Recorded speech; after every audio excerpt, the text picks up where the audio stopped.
back at it again, talking about Real Housewives of Atlanta, season 16, episode 4, The Vault. Welcome, guys. It's your boy, Darren Green, your weekly dose of pop culture news, music, social media gossip, and reality TV. Please be sure that if you're watching this on YouTube to leave your thoughts in the comments. I cannot stress this enough. We need to get them recommendations up. Leave this video with a like. And also, if you're not subscribed to the channel by now, subscribe to that goddamn channel. Also, for the audio listeners, hey, be sure to leave a rate and review. Make sure you're following and or subscribing from wherever you are listening to the podcast at, okay? So, like I said, we got to talk about Real Housewives of Atlanta, episode 4, The Vault. I did tell you when the episode is lit, we're going to get a separate video on the matter, okay? And I just, right when I got done watching this, because I'm recording this on Monday, I had to turn on my cameras and lights and get started because it's a lot going on. There's a lot that I want to mention. It's a lot that I'm seeing that I'm not liking. Okay. And I'm not even just talking about the cast members. I'm talking about production wise and stuff. And I'm just like, okay, what's really going on or what really happened? You get what I'm saying? So I'm going to timeline everything as much as I can. We going to leave some stuff out because some stuff I just don't care to talk about.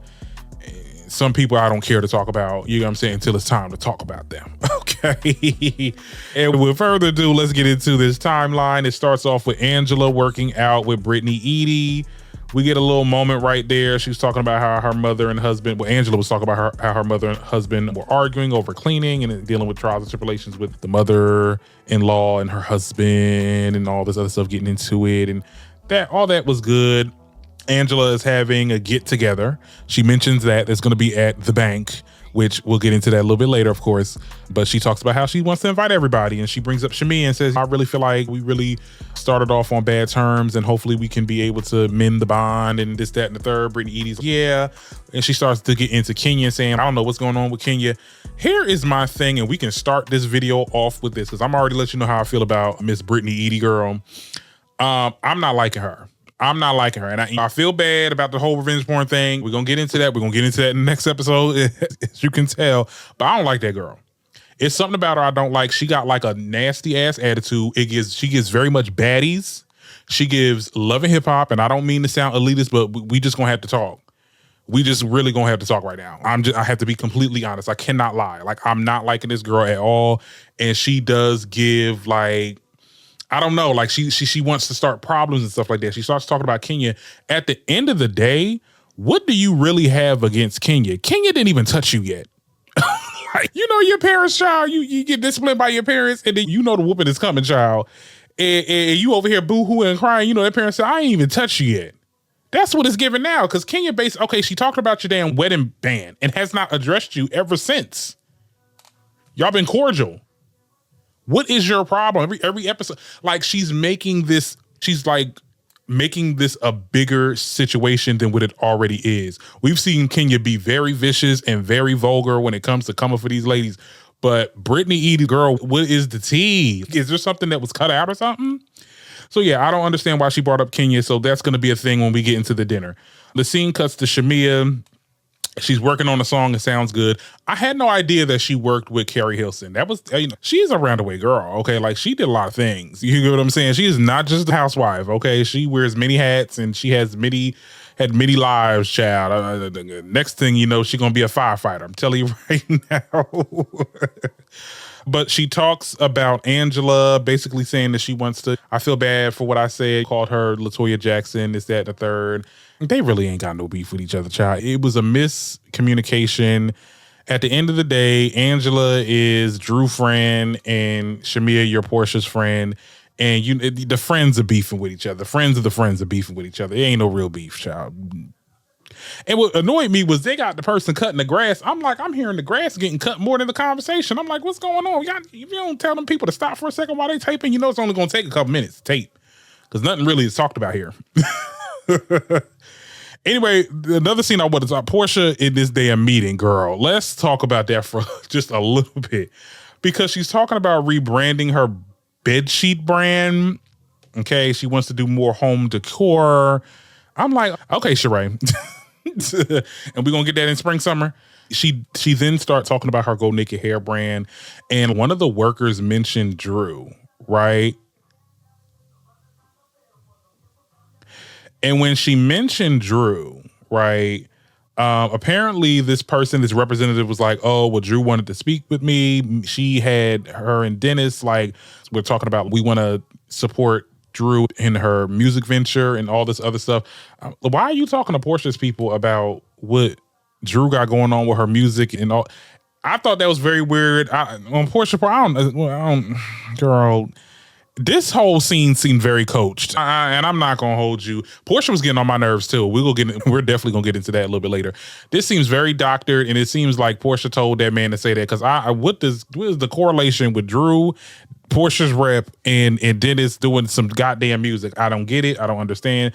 Porsha goes on talking about well, I can't exactly fire her because Go Naked Hair is a corporation. It's an actual business. I have HR. I have admin. I'm like, girl, shut up. You can fire that girl. It's so stupid. It just, like, I think Portia's fighting for her life. And I will expound on that a little bit later. I think she's really fighting for a storyline or fighting to be like the anchor of this show. And it really is just not resonating and really is just not working. And I'm sorry how that may sound harsh, but it just is the God's honest truth. It's not working out, okay? Porsha was always second fiddle to the HBCs. You get what I'm saying? And I think now she has a little bit of pull here, but like you can't really give the tea like you want to give the tea. Like you're not at your house. You can't really talk too much about this divorce. So you're making up stuff with the girls. That's what it's just looking like. Anyway, speaking of Drew meets with Ralph. They're at home. They're co-parenting. And Drew makes a statement on her confessional saying that I feel like we're so much better as co-parents and all this other stuff, all that in a bag of chips. The kids are playing. Ralph is there doing his thing. Drew doing her thing. Child, she running around, falling, breaking her legs and stuff. Girl, the kids go away. Okay, and that's when the real conversation starts. And Ralph gets a confessional for the first time in the season, and he basically says that the whole process of this divorce is completely ridiculous. He claims that he only wants 50-50 custody. Now, as y'all know, that is something that Drew did not say. Okay, he wants alimony, he wants half the businesses, he wants some of her finances, and he wants child support. I believe he wants something for the children, like child support. So I'm like, well, no, she said that he wants full custody, which to me, it just makes no sense. But that's what he said. The producer was talking about oh my goodness, why are you doing this confessional with no shirt on? And I'm just like, he free now, child. He's showcasing that stuff, child. Let me say something. Ralph is a very attractive man. Let's be very clear on that. He looked good in that confessional, but I can tell he is that sexy devil. Okay. They said that they found out, or the kids found out that they're getting a divorce. And Ralph said that one of the kids showed them an article of people saying that, hey, they're getting a divorce or whatever. And Drew said that it was put in an order that they not tell the kids about the divorce. Now, I've never been married, nor do I know the ins and outs of law and stuff like that and what it takes to the law aspect of getting a divorce, marrying this, that, and the third. I never heard of that. You can't tell your kids that, hey, mommy and daddy's not gonna be mommy and dad anymore. We're gonna divorce. We're gonna separate. I never heard of that before.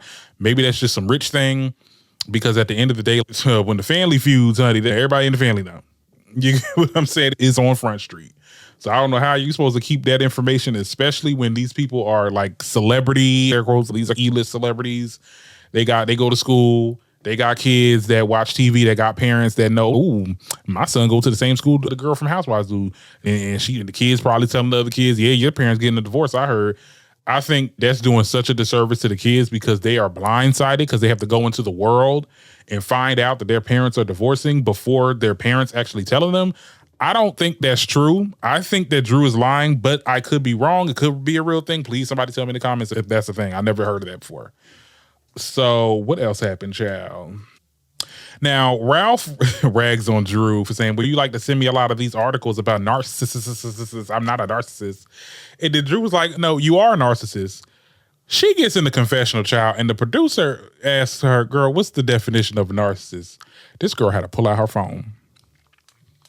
Honey, if you don't know what words mean, honey, we can't just be calling people things that we don't know the actual meaning to. If you can't pull that thing out, someone that cares about themselves, someone that prioritizes themselves over other people. And that's what she said when she initially searched it up.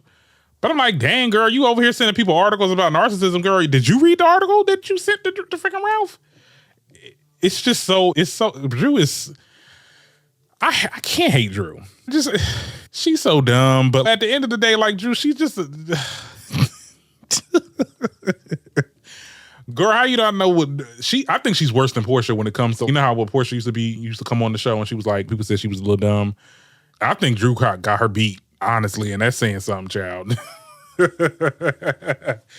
Anyway, I mean, at the end of the day, I think that the way the scene closed, it was a little sad to see like Drew and Ralph reconcile the fact that, hey, this divorce is very much real and very much, hey, like, it is what it is. I feel like I'm doing much better. Ralph doesn't seem like I thought he would be more into this divorce than she was, but apparently maybe he's having some type of regrets. I'm not sure. I don't know. But it was a little sad to see that. I don't like to see people get divorced. That's not a fun time. Anyway, we get a scene with Kenya and Kelly. I didn't know that they were cool. Okay, I thought, because Kelly definitely be up Brittany Edie ass. Okay, let's be very clear on that.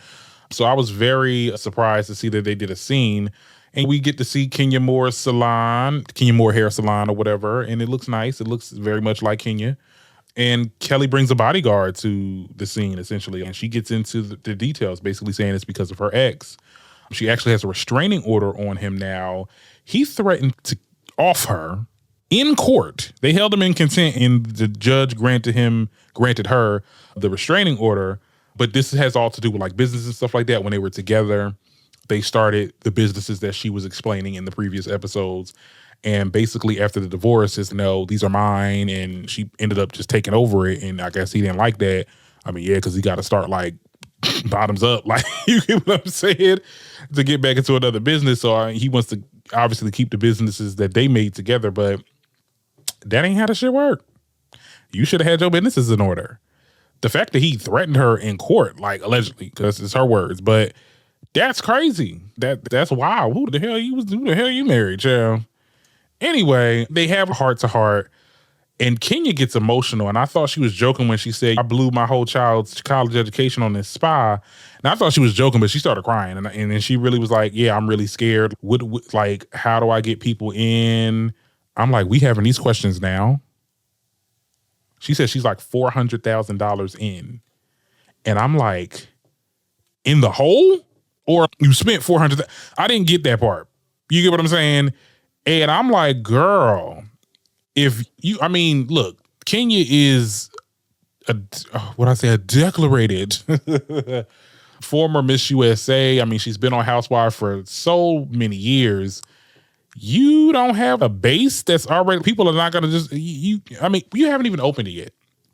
So I feel like we don't know what the business is going to what's going to look like once it's opened and stuff like that. So I think that people are still, you got to give people time. When it comes to a lot of these service work jobs and service work businesses, like I have a friend that's a massage therapist, you get what I'm saying? Clientele, it was hard in the beginning, but once you keep on moving and keep on pushing and keep on networking, people are going to show up. You're Kenya Moore. I mean, like you're on a big pedestal right now and you have a big following.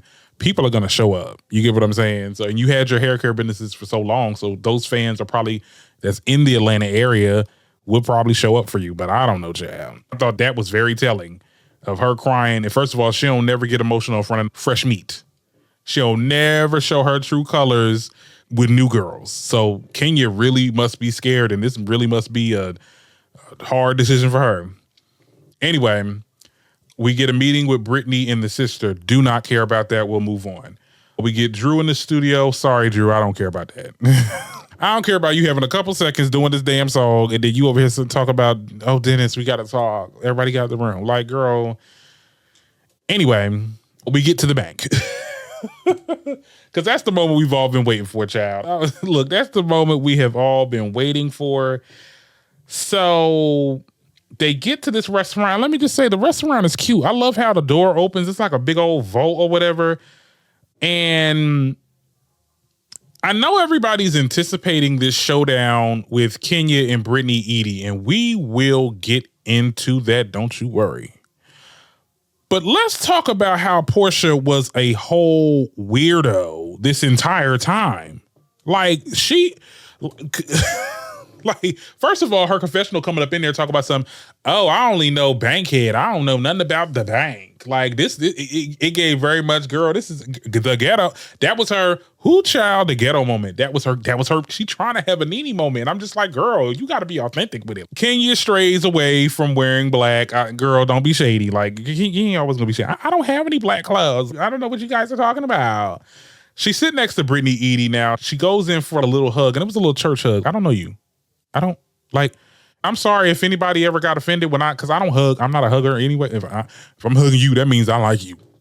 You know what I'm saying? In that way. So yeah, if I give somebody that is not like that a hug, yeah, I'm gonna give you a church hug. I'm gonna give you like a little fake non-touching hug. She said, Brittany was like, oh, Kenya, really? You gave me a pat. You want this girl to freaking tongue you down? Is that what you want? See, Brittany be want people to kiss her ass. And my thing is, girl, you're not your new meat. Don't nobody know you yet. You're not that girl yet. You can be, but we don't know you. So you over here trying to pull rank, girl, sit the fuck down. Honestly. Okay. Now, what else happened? Shamia shows up and she gives an olive branch to Angela. That was a little cute little moment they got over their little thing or whatever. And I was like, oh, that's so cute. Kelly said that Drew ain't buying nothing. So you know the last episode where Kelly was doing this little fundraiser thing at Balmain, and she claims Drew ain't buying nothing, child. And Drew tried to pull up some receipts, and Drew always got these receipts, but the receipts wasn't a receipt. Like, you were texting a sales rep at the place. Where's the invoice? Girl, you didn't buy nothing. You didn't buy nothing, just like you bought chicken tenders and fries at the bank. Because it was really when they was ordering, and then Drew was like looking around like with her phone. Girl. It is so funny, child. Anyway, Kenya announces the opening to the salon, and she essentially invites everybody. Oh, I forgot to tell you about that whole Kelly situation. So Drew shows Kelly the phone and telling her about the sales rep. And then, mind you, Dennis is texting. And she said, hold up, it's a group chat. It's a group chat. Girl, anyway. Shamia shows her new song. And this is where I say Porsha she's weird as fuck. Like, Porsha is weird in this moment right now. Like, Porsha was like, oh my God, it's a song. Is it a diss track? Like, what? So basically, she starts playing the music, and then Porsha speaks again and, that ain't you, girl. That's Drew. Like, girl, that's Drew. Kept on saying that's Drew, and that's literally her singing. She tries to explain it in the confessional, talk about something. No, I'm not trying to be shady that it's not Drew. I'm just saying she sounds like Drew, like it's good. Girl, what? That was weird. That was definitely weird, because my thing is this, and let's be clear, best friends, we shade each other. We shade each other when we're on the phone, when it's just us. It's a me and her setting. But when I'm around other people, my equals and stuff like that, and we don't do the whole shady best friend talk like that when everybody else around, because everybody else will think, ooh, she being shady. Ooh, she really, you know what I'm saying? You don't want people to start speculating that y'all not really cool like that or whatever, and then that's when rumors will start and stuff like that. So I'm like, for Porsha to sit there and be like that, like, you're being a weirdo, mean girl, and it's not coming off authentic. One, it's not coming off authentic. And two, what did Shamia do to deserve all this? Mom getting in your head right now because of that last episode? I don't get that. I really don't get that. So yeah, that was the thing. They go back and forth. Porsha's a hater. They start this messy game, child. You know it ain't Housewives until they do a damn game. You got to put a question in the goddamn hat or the box, and then you pass it around the room and somebody answers the question and stuff like that. Somewhere down the line also, Porsha says that she got tea on Angela's man. Porsha strikes again. I feel like this is really mainly on Porsha, because Brittany, we ain't get to the Brittany Edie stuff yet. What the hell do you know on this girl, man? And what is it? And you're not even trying to divulge. You over here saying, I'm not going to say nothing, but I got some tea on your man. Girl, we got some tea on your man. Your man's is. Your man getting deported. Husband, you getting a divorce, and he not letting you tape inside the house. You have to tape outside of your house. We've never seen your house on Housewives of Atlanta yet. Girl, we can go all day. Like, Porsha I don't know what's going on. I don't know if she a little geeked up or something, but she was definitely on something that day. But then they started asking, it was 3 questions for Kenya. And I'm just like, who keep on asking these questions for Kenya? Somebody asked Kenya what panties she got on. And apparently Kenya was freeballing, child. She showed everybody that damn moose knuckle. And I was like, girl, are we serious? Is this who we are? Is this what we become? I beg your pardon? Like, girl. Okay, so another question, and this is from Brittany, obviously, because it says, Kenya, why are you so worried about happily married women's wives? And then another question, because Kenya was like, I'm not. Or she said something to the effect of, oh, yeah, I am, like trying to play on to it or whatever. And then was like, girl, this is the stupid ass question. Another question was like, Kenya, can you say something nice about Brittany? And I'm just like, was Brittany just writing? Was she writing like a lot of notes so that one of the things could get picked from? And this is where I get into Brittany, because Brittany, you orchestrated this. You tried to orchestrate this whole thing. The fact that there was 3 questions for Kenya, and your ass was writing multiple Kenya shady questions so that somebody can pick one so we can start this drama, because that's exactly what happened. Because at the end of the day, they started going back and forth, and she was like, well, yeah, you were talking about my husband and talking about my ring. Still talking about this same little thing that happened in episode 1, girl. We're so past that damn wedding band ring thing. Because people that's happy in their marriage, they ain't really giving a crap about that. People that's secure in their marriage ain't dragging you. You know what I'm saying? I don't care if you think it's a band or not. Like, girl, you see this man? You see this out? You see what I got going on? So your man a punk anyway, child. Now, anyway, so what else happened, child? They get into it. Somewhere down the line, Kenya was like, you're trying to find your moment. And that's basically what it was. She's trying to find a moment. She's trying to get an argument. And it seems to get these new girls riled up. Every time somebody clocks them on the fact that you're trying to get a moment, it makes them even more mad, because it's just, damn, like, I want to get into this moment with this girl and she's not trying to play with me. Yeah, no, she ain't trying to play with you because you're thirsty and you're coming on too strong. She said, I don't deal with peasants. And apparently that's what really set Brittany Edie off. She's being called a peasant, set her all the way off. Now, at this point, it's over. They walk away. Everybody walking to their car. Brittany Edie is still going. Her and Kelly is kikiing and all in the hom and this, that, and the third. Brittany Edie's calling herself being mad, because I don't believe she was mad at anything. I don't believe she was upset about anything that day. She talk about something. I still got a pistol. I got a pistol. I can pistol whip somebody.